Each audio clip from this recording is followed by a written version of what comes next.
ओम श्री परम आत्मने नमः। श्रीमद्भागवत महापुराण पांचवा स्कंद, जिसमें 26 अध्याय हैं, पाठ करेंगे आज पहले अध्याय का। प्रिय व्रत चरित्र। राजा परीक्षित ने पूछा, मुने महाराज, प्रिय व्रत तो बड़े भगवत भक्त और आत्माराम थे।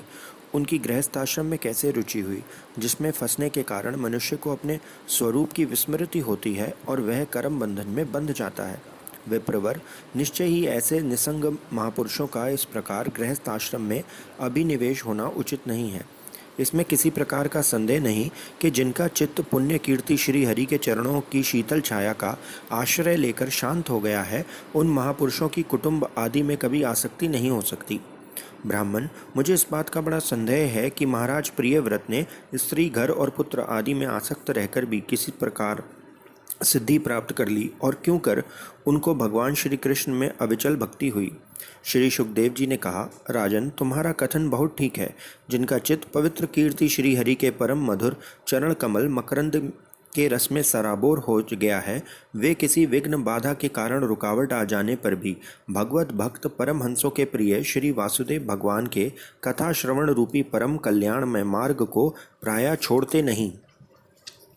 राजन, राजकुमार प्रियव्रत बड़े भगवत भक्त थे। श्री नारद जी के चरणों की सेवा करने से उन्हें सहज में ही परमार्थ तत्व का बोध हो गया था। वह ब्रह्म सत्र की दीक्षा, निरंतर ब्रह्म अभ्यास में जीवन बिताने का नियम लेने वाले ही थे कि उसी समय उनके पिता स्वयंभु मनु ने उन्हें पृथ्वी पालन के लिए शास्त्र में बताए हुए सभी श्रेष्ठ गुणों से पूर्णतया संपन्न देख राज्य शासन के लिए आज्ञा दी।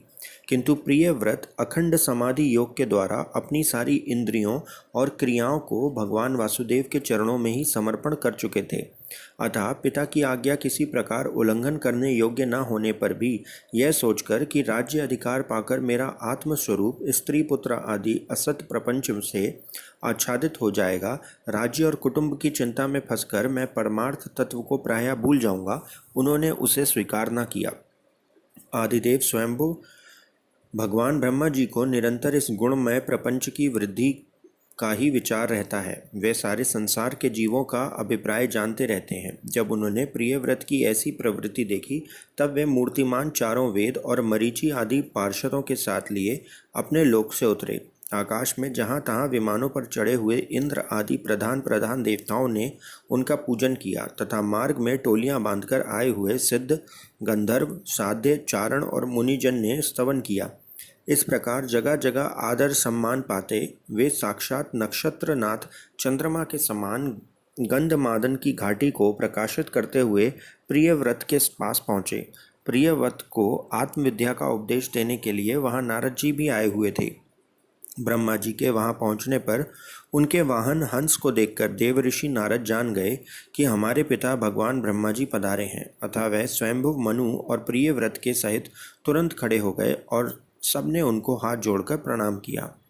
परीक्षित, नारद जी ने उनकी अनेक प्रकार से पूजा की और सुमधुर वचनों में उनके गुण और अवतार की उत्कृष्टता का वर्णन किया। तब आदि पुरुष भगवान ब्रह्मा जी ने प्रियव्रत की ओर मंद मुस्कान युक्त दया दृष्टि से देखते हुए इस प्रकार कहा। श्री ब्रह्मा जी ने कहा, बेटा, मैं तुमसे सत्य सिद्धांत की बात कहता हूँ, ध्यान देकर सुनो। तुम्हें अप्रमेय श्री हरि के प्रति किसी प्रकार की दोष दृष्टि नहीं रखना चाहिए।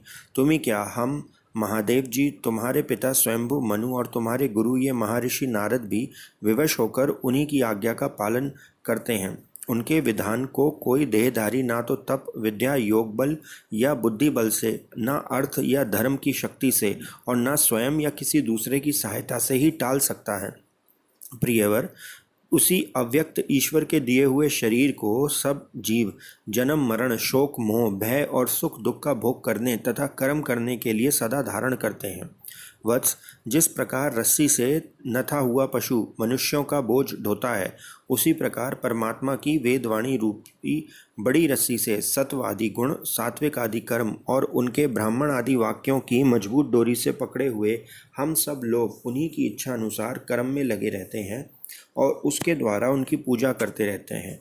हमारे गुण और कर्मों के अनुसार प्रभु ने हमें जिस योनि में डाल दिया है, उसी को स्वीकार करके वे जैसी व्यवस्था करते हैं, उसी के अनुसार हम सुख या दुख भोगते रहते हैं। हमें उनकी इच्छा का उसी प्रकार अनुसरण करना पड़ता है जैसे किसी अंधे को आँख वाले पुरुष का।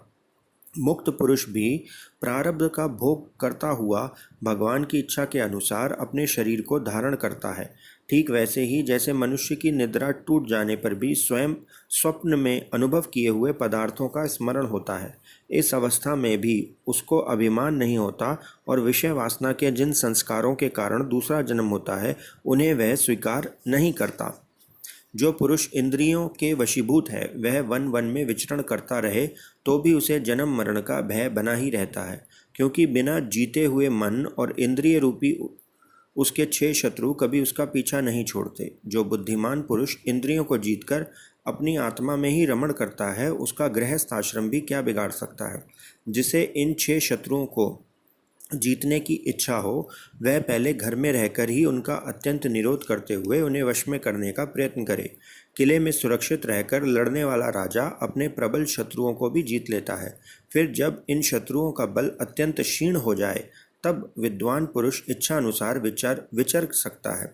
तुम यद्यपि श्री कमलनाभ भगवान के चरण कमल की कली रूप किले के आश्रित रहकर इन 6 शत्रुओं को जीत चुके हो तो भी पहले उन पुराण पुरुष के दिए हुए भोगों को भोगो, इसके बाद निसंग होकर अपने आत्म स्वरूप में स्थित हो जाना।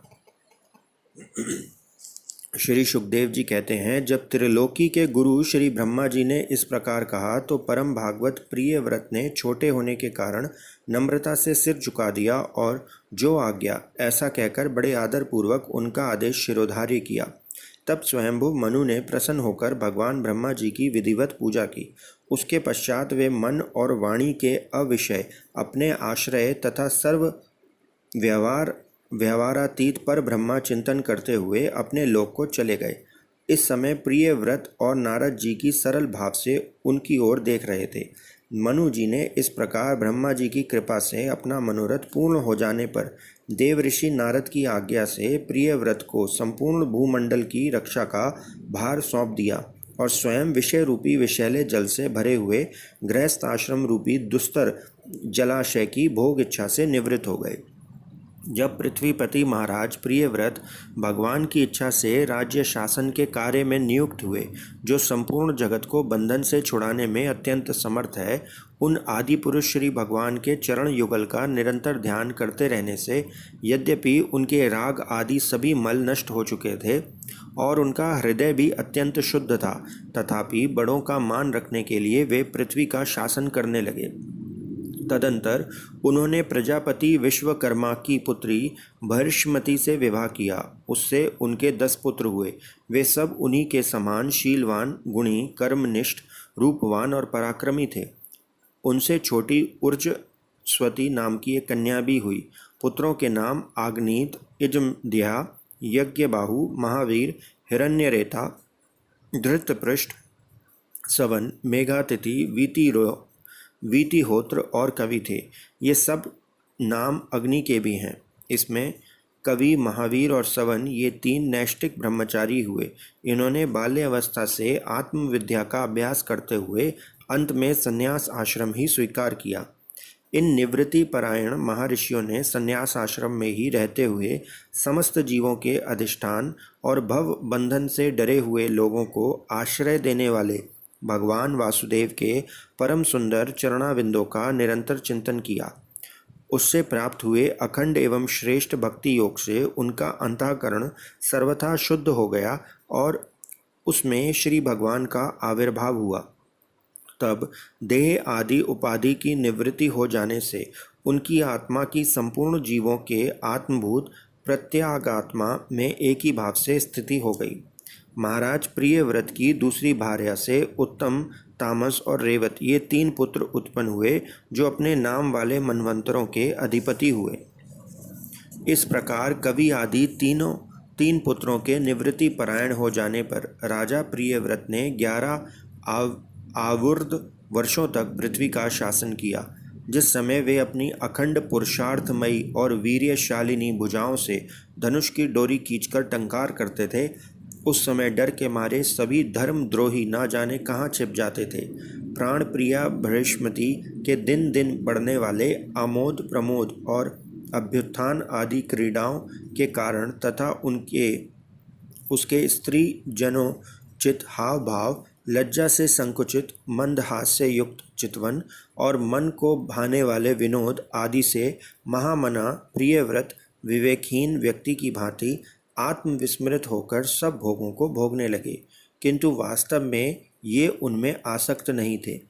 एक बार इन्होंने जब ये देखा कि भगवान सूर्य सुमेरु की परिक्रमा करते हुए लोकालोक पर्यंत पृथ्वी के जितने भाग को आलोकित करते हैं उसमें से आधा ही प्रकाश में रहता है और आधे में अंधकार का छाया रहता है, तो उन्होंने इसे पसंद नहीं किया। तब उन्होंने ये संकल्प लेकर कि मैं रात को भी दिन बना दूंगा, सूर्य के समान ही वेगवान एक ज्योतिर्मय रथ पर चढ़कर द्वितीय सूर्य की ही भांति उनके पीछे पीछे पृथ्वी की 7 परिक्रमाएं कर डाली। भगवान की उपासना से इनका अलौकिक प्रभाव बहुत बढ़ गया था। उस समय इनके रथ के पहिए में जो लीकें बनी वे ही 7 समुद्र हुए, उनसे पृथ्वी में 7 द्वीप हो गए। उनके नाम क्रमशः जम्बू, प्लक्ष, शाल्मली, कुश, कौंच, शाक और पुष्कर द्वीप हैं। इनमें से पहले पहले की अपेक्षा आगे आगे के द्वीप का परिमाण दूना है। ये समुद्र के बाहरी भाग में पृथ्वी के चारों ओर फैले हुए हैं। 7 समुद्र क्रमशः खारे जल, ईख के रस, मदिरा, घी, दूध, मट्ठे, मीठे जल से भरे हुए हैं। ये 7 द्वीपों की खाइयों के समान हैं और परिमाण में अपने भीतर वाले द्वीप के बराबर हैं। इनमें से एक एक क्रमशः अलग अलग 7 द्वीपों के बाहर से घेरकर स्थित हैं। भृशमती महाराज प्रियव्रत ने अपने अनुगत पुत्र आग्नीद, इशमजिहा, यज्ञबाहु, हिरण्यरेता, धृतपृष्ठ, मेघातिथि और वीतहोत्र से क्रमशः एक एक को उक्त जम्बू आदि द्वीपों में से एक एक का राजा बनाया। उन्होंने अपनी कन्या उर्जस्वती का विवाह शुक्राचार्य जी से किया। उसी शुक कन्या देवयानी का जन्म हुआ। राजन, जिन्होंने भगवत चरणाविंदों की रज के प्रभाव से शरीर के भूख, प्यास, शोक, मोह और जरा मृत्यु इन 6 गुणों को अथवा मन के सहित 6 इंद्रियों को जीत लिया है, उन भगवत भक्तों का ऐसा पुरुषार्थ होना कोई आश्चर्य की बात नहीं है, क्योंकि वर्ण बहिष्कृत चांडाल आदि नीच योनि का पुरुष भी भगवान के नाम का केवल एक बार उच्चारण करने से तत्काल संसार बंधन से मुक्त हो जाता है। इस प्रकार अतुलनीय बल पराक्रम से युक्त महाराज प्रियव्रत एक बार अपने को देवऋषि नारद के चरणों की शरण में जाकर भी पुनः देववश प्राप्त हुए प्रपंच में फंस जाने से अशांत सा देख मन ही मन विरक्त होकर इस प्रकार कहने लगे, ओ बड़ा बुरा हुआ, मेरी विषय लोलुप इंद्रियों ने मुझे इस अविद्या जनित विषम विषय रूपी अंधकूप में गिरा दिया। बस बस बहुत हो लिया। हाय, मैं तो स्त्री का क्रीड़ा मृग ही बन गया। उसने मुझे बंदर की भांति नचाया। मुझे धिक्कार है, धिक्कार है। इस प्रकार उन्होंने अपने को बहुत कुछ बुरा भला कहा। परम साध्य श्री हरि की कृपा से उनकी विवेक वृत्ति जागृत हो गई। उन्होंने ये सारी पृथ्वी यथा योग्य अपने अनुगत पुत्रों को बांट दी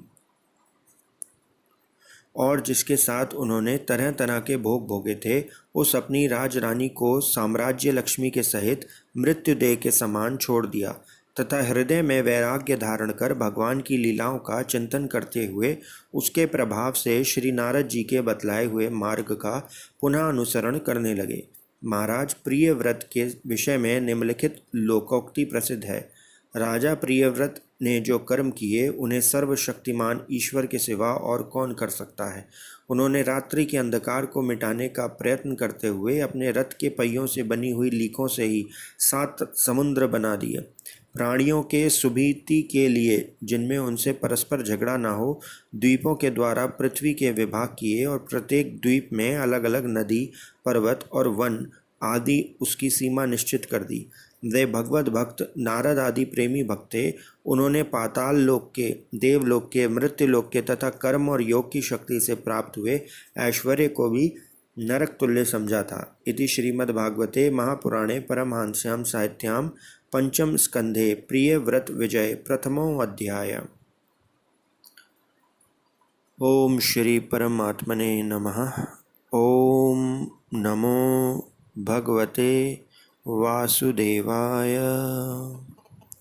श्रीकृष्ण गोविन्द हरे मुरारे, हे नाथ नारायण वासुदेवा।